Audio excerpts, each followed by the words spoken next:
అమ్మ నమస్తే అమ్మ, మీ పేరు? ఉమాయండి. ఎవరమ్మా మీరు? మాది ఇక్కడ నొలకపేట అండి.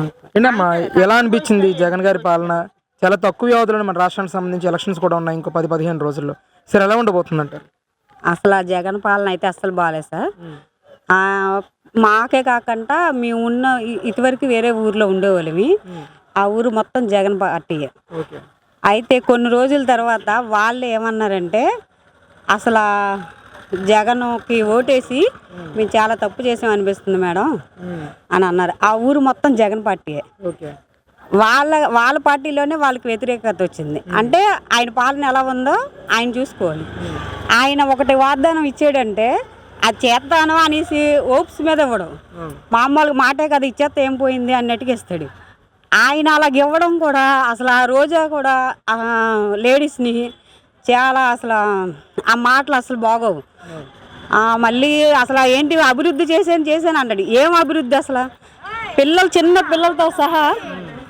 పిల్లలతో సహా తిడుతున్నారు. ఇప్పుడు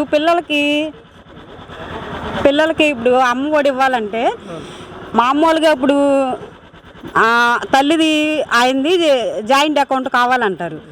అది ముందు చెప్పాలి కదా. ఫస్ట్ పిల్లలకి చేపిచ్చేసారు, తర్వాత మళ్ళీ తల్లిలు చేపిస్తున్నారు. అవన్నీ అసలు వాళ్ళు వాగ్దానాలు అయితే అసలు బాగాలేదు. చిన్నపిల్లలతో సహా అందరు తిట్టడమే. అసలు మేమైతే ఇంటికి మీరు నమ్మరో ఎప్పుడు నుండి పెడుతున్నాము. అది లేదని ఇది లేదని అసలు తిప్పడం, కానీ ఇప్పటికొచ్చి మాకు ఇల్లు రాలా. అసలు ఏ పాలన కూడా బాగా అయింది. అంటే అమ్మ, ఈరోజు ఎన్నికల మేనిఫెస్టో కూడా రిలీజ్ చేస్తారు. అమ్మఒడి కింద మేము 17,000 ఇస్తామని అంటూ ఉన్నారు. చంద్రబాబు నాయుడు గారు ఎంతమంది పిల్లలు ఉంటే అంతమందికి మేము 15,000 చొప్పున ఇస్తామని అంటూ ఉన్నారు. ఎవరైనా నమ్మే పరిస్థితి ఉందంటారు?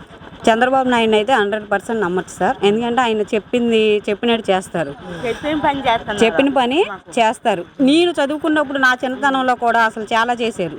అప్పటి నుండి నేను అనుకున్నా నాకు ఓటుకు వస్తే మట్టుకి చంద్రబాబు నాయుడు గారికి వేయాలనుకున్నా. నాకు ఇప్పుడు ఓటు వచ్చింది కానివ్వండి ఆయనకే వేస్తాను. అదే మా నాన్నగారు కూడా ఫస్ట్ నుండి తెలుగుదేశం పార్టీ. అంటే ఆయనకి బాగా ఇష్టం అనమాట. వీళ్ళు చేసే మంచి కానీ అన్నీ మాకు బాగా నచ్చుతాయి. ఇప్పుడు మా పిల్లలు కూడా మా అబ్బాయికి కూడా ఒకటి వచ్చింది. వాడు కూడా మమ్మీ నేను అసలు జగన్ ఏంటి మాకు తలనొప్పి వచ్చేస్తుంది, అసలు చదువుకున్నా సరే అన్ని ఇబ్బందులు పెడుతున్నాడు, అది కావాలి ఇది కావాలని ఒక్కసారి చెప్పట్లేదు, ఒక పనిని 10 సార్లు చేపిస్తున్నాడు. నాకు ఓటు వచ్చింది, నేను అసలు చంద్రబాబు నాయుడు గారికి వేస్తాను అని వాడి ఉద్దేశంతోనే అంత చిన్నపిల్లడు చెప్పాడంటే అసలు నాకు మా అబ్బాయిని బాగా మెచ్చుకోవాలనిపించింది సార్. ఇప్పుడు ఎందుకంటే అందరూ తెలుగుదేశం పార్టీకి వేయాలని నాకు తెలిసినంతవరకు ఎవరు కనిపించినా సరే నేను కూడా అందరూ చెప్తున్నా, తెలుగుదేశం పార్టీకి వేస్తే మనమే కాదు మన పిల్లలు కూడా బాగుంటారు. ఇప్పుడు మనకన్నా మన పిల్లలు బాగుండాలి. ఇప్పుడు మనం చూడు ఎంత బాధపడుతున్నామో, వాళ్ళ అయ్యంలో వాళ్ళు బాధపడకుండా ఉండాలంటే తెలుగుదేశం పార్టీ కంపల్సరీ రావాలి. 100% వస్తుంది సార్. ఇక్కడ లోకేష్ గారు పాలన చేయడం కూడా మాకు బాగా నచ్చింది. నేను 100కి 200% గ్యారంటీ ఇస్తున్నాను. లోకేష్ గారు బట్టి కంపల్సరీ వస్తారు, చంద్రబాబు నాయుడు కూడా వస్తారండి. రావాలని ఆ దేవుని మొక్కుకుంటున్నాను. Thank you.